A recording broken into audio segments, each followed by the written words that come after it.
Hi, I'm Megan. Today we're going to deal with an angry cat. This is Max, and he's been vomiting and losing weight, and so he's here today so we can examine him and draw some blood. He has been fired from other veterinary hospitals, and so we know that he has a history of being angry. He's in here kind of growling at us and preparing for the worst. So we are getting set up. Since I know he's angry, we're just going to assume that we're going to need some pretty heavy restraint on him.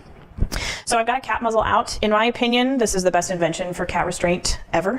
It's a really hard plastic, kind of patenty, and it goes over his face is going to go in here, and we tighten it down behind his ears, but he can still open his mouth. He can scream, he can hiss, he can breathe unobstructed, which I think is a problem with other cat muzzles. When they can't open their mouth, they feel like they can't breathe. That becomes a real problem. So goal number one is going to be to try and get this on his face. I also have a big blanket. This is not a cat that a towel is going to help with, so we've got a big thick blanket.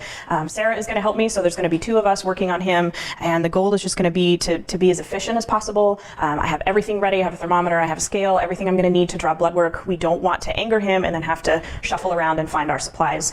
Also kind of on board with the doctor, so she knows exactly the order that we're going to do things.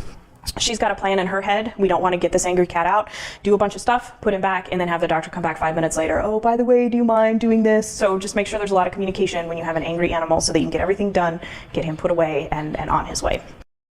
It's a carrier that opens from the top, but I am going to just take the carrier apart. This is kind of a small hole for us to get our hands in and drag him out of, so I'd rather just, we'll kind of pop all these, and then when we're ready, we'll take the top off, get the blanket on him, and pull him out.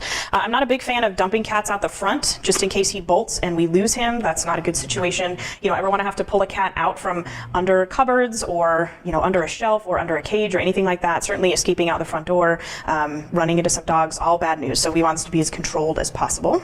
I don't know, something's up, buddy. Okay. All right. Wants to go hide in there. Okay.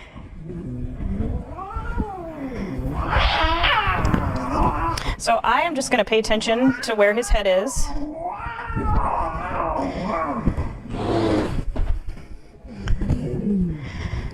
So I've got my hand just kind of around his neck to control his head.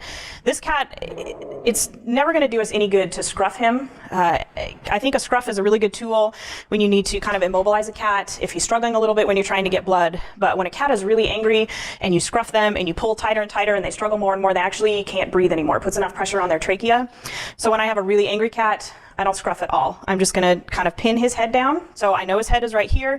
Just pin his neck down so that he can turn and bite through the blanket if he wants to, but just control that head. We'll kind of get his feet under the blanket as we need to, and then just go from there. So a lot of angry cat restraint is just holding them down to the table, which Sarah is going to do. So now I'm going to turn him so his head is facing towards me, and we're going to get the muzzle on. There we go. Okay. So just kind of feed his head in there. Make sure the straps get behind his ears.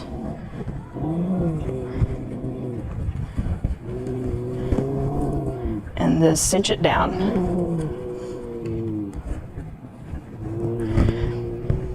It's not impossible for him to get this muzzle off. If he gets his back legs up there, he can certainly flip it off over his head.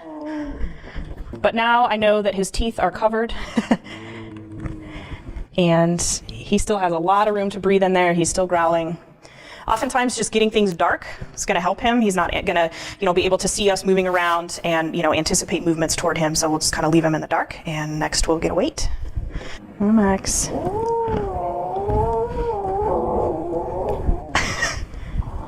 He's just kind of gone limp here, which is in our favor. Okay. There's no bolting. All right, 14 pounds. Okay.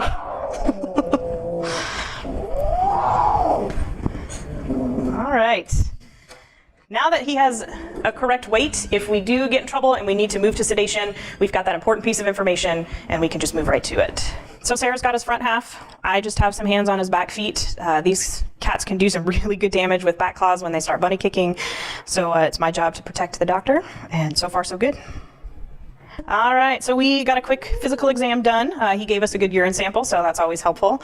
He has been able to get out of his muzzle. This is we all need to be talking to each other. If I see that happen, I need to make sure Sarah knows his teeth are out, so she's going to be careful with that. If he's struggling and I'm close to losing his back legs, if Sarah's restraining him for something and she's about to lose control of him, just let everybody know. You've got to yell it and say, I'm losing it, so whoever is close to his face can step back. If he does escape and get off the table, that's better than having one of us get bit by a cat. We can find him, retrieve him, and get him back, but nobody wants to go to the hospital. So I'm going to draw blood from this cat. I don't anticipate him behaving very well, so I'm going to use a butterfly catheter. This is a 23 gauge butterfly catheter.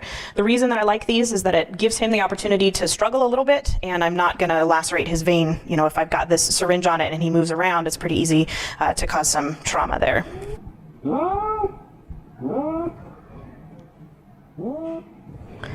Okay.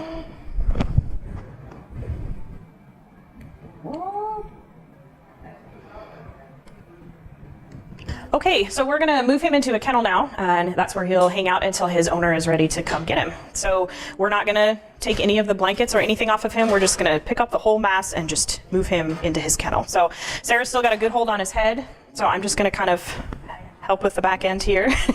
And we'll use an entire queen's bed worth of laundry to get him picked up.